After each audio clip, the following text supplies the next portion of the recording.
sein Lieblingskind. Er tut auch nicht grad böse sein, wenn wir mal nicht stille sind.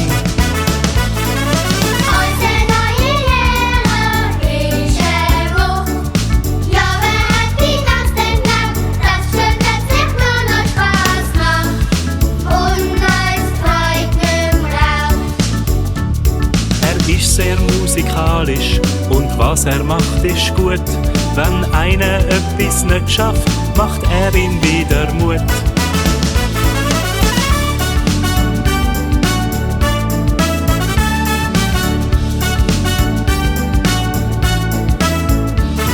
Dass ihr mich alle gern habt, dort drüber freu ich mich.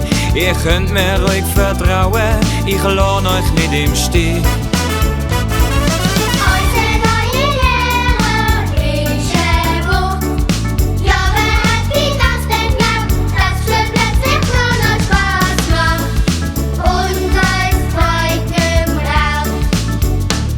Jetzt tun wir flüssig lernen, das ist doch unser Ziel. Sonst sagen eure Eltern, der Lehrer kann nicht viel.